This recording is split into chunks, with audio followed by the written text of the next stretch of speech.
దాన్ని యాక్సెప్ట్ చేయడం మొదలుపెట్టేశారు. సరే, దానికి సంబంధించిన కేసులు వ్యవహారాలు కోర్టులు తేలుస్తాయి. అయితే ఇప్పుడు కొత్తగా వచ్చిన సమస్య ఏంటంటే, ప్రమాదకరమైన పరిస్థితి ఏంటంటే, నేరమయం అయిపోయిన రాజకీయాలు. మనం ప్రతి ఏడాది కూడా ఈ అఫిడవిట్లు చూస్తూ ఉంటాం. ఎమ్మెల్యేలుగా పోటీ చేసేవాళ్ళు, ఎంపీలుగా పోటీ చేసేవాళ్ళు, వాళ్ళ మీద ఎన్ని కేసులు ఉన్నాయో చెప్పాలి.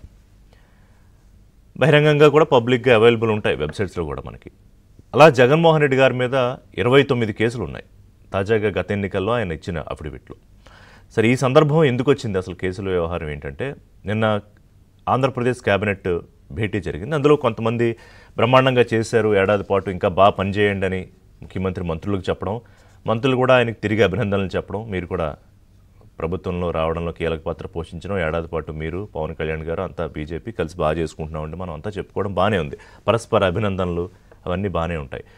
అయితే ఈ సందర్భంగా కొంతమంది మంత్రులు, సంధ్యారాణి గారు ఇంకొకళ్ళిద్దరు ఎవరు, సరే ఏంటి మరి జగన్మోహన్ రెడ్డి ఇన్ని అఘాయిత్యాలు చేశాడు, ఇన్ని నేరాలు ఘోరాలు చేశాడు, ఆయన మన ప్రభుత్వం వచ్చేసింది, కూటమి ప్రభుత్వం 1 year అయిపోయింది, మరి ఇంకా ఆయన బ్రహ్మాండంగా బయట తిరుగుతున్నాడు, తిరగడమే కాదు ఆయన బాడీ లాంగ్వేజ్ కానీ, ఆయన మాటలు కానీ, ఆయన చేష్టలు కానీ ఇంకా రెచ్చగొట్టేటట్టు ఉన్నాయి, నేరస్తులకు సపోర్ట్ చేస్తున్నాడు ఏదో అన్నారని.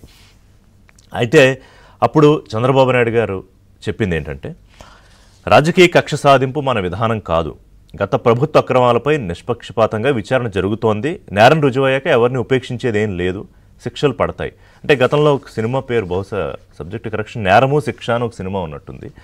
అంటే నేరస్తులు చివరికి వచ్చేటప్పుడు క్లైమాక్స్లో ఎలా అయినా సరే చట్టాన్ని తప్పించుకునేది లేదు, జైళ్ళకి వెళ్లాల్సిందే అని. సో ఇంకా వెనక్కి వెళ్ళిపోతే భగవద్గీత రెగ్యులర్గా చాలామంది వింటాం, మాట్లాడుకుంటూ ఉంటాం. అందులో శ్రీకృష్ణ భగవానుడు చెప్పింది ఏంటంటే, ప్రతి దానికి ఫలితం అనుభవించక తప్పదు, మంచి అయినా చెడైనా, దీన్ని కర్మఫలం అని లేకపోతే కర్మ సిద్ధాంతం అని చెప్తూ ఉంటారు. సో ఆ విధంగా చంద్రబాబు నాయుడు జగన్మోహన్ రెడ్డి విషయంలో కర్మ సిద్ధాంతం కర్మ ఫలితం గురించి చెప్పారా, ఈ చర్చ జరుగుతోంది.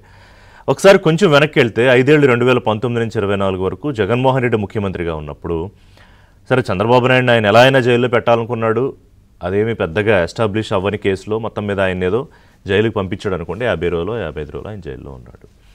సో మరి ఇప్పుడు ఏమిటి, జగన్మోహన్ రెడ్డిని అర్జెంటుగా జైల్లోకి ఎందుకు పంపించట్లేదు అనేది సహజంగా తెలుగుదేశం పార్టీ కేడర్ కానివ్వండి, ఆ మాటకు వస్తే కూటమి పార్టీల కేడర్ కానివ్వండి, ప్రభుత్వం వచ్చిన 6 నెలల తర్వాత నుంచి అడుగుతున్న ప్రశ్నే.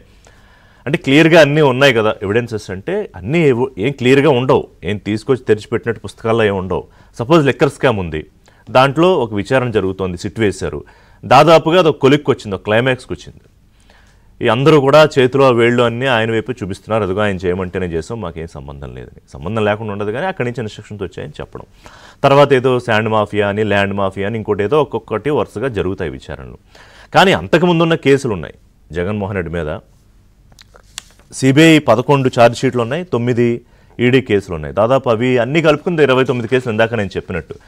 దీంట్లో గతంలో గౌరవ సుప్రీంకోర్టు కూడా చాలా సీరియస్గా ఈ విచారణ సంస్థల మీద సీరియస్గానే కామెంట్ చేసింది, ఏం తేల్చరా మీరు వీటిని అని చెప్పి, సిబిఐ ఈడీని, మనీ లాండరింగ్లో ఈడీ ఇన్వాల్వ్మెంట్, మిగతా కేసులో సిబిఐ.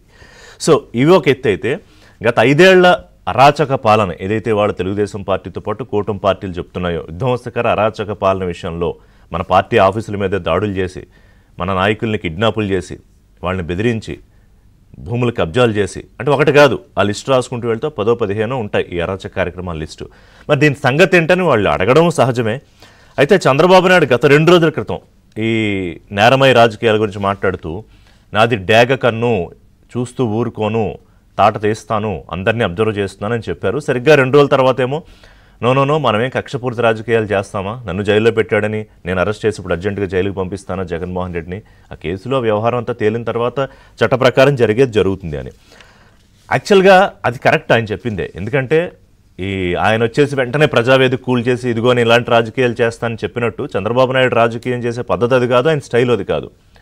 కానీ ఈ క్యాడర్లో ఉన్న ఒక అసహనం, వాళ్ళలో నాకు ఆతృత ఆదుర్ద, దానికి ఒక క్లారిటీ ఇచ్చారా చంద్రబాబు నాయుడు, లేకపోతే ఆయన వ్యాఖ్యలతో, అంటే 2 రోజులకు ఒకసారి మాట్లాడే డిఫరెంట్ కామెంట్స్తో కన్ఫ్యూజన్ క్రియేట్ చేసి వదిలేశారు. ఈ విషయాలు మాట్లాడదాం ఇవాళ ఏబిఎన్ బ్రేక్ఫాస్ట్ చర్చలో భాగంగా ఒక చిన్న బ్రేక్ తర్వాత.